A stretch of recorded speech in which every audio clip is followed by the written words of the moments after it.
Du bist vielleicht schneller, aber Frieda hat Bier im Kühlschrank. Weißt du, Frieda, so ein Kühlschrank im Auto ist schon ganz geil. Kenne ich das Gefühl. Ich habe hier auch einiges drin. Energies, Limos, 15 Liter Fassungsvermögen. Aber du bist ja auch nur ein Wohnanhänger.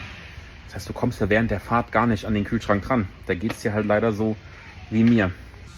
Außer du hast natürlich noch einen zweiten Kühlschrank, wo unter anderem auch ein Bier, ja gut, es ist ein Radler aus Griechenland, aber es sind kalte Getränke da.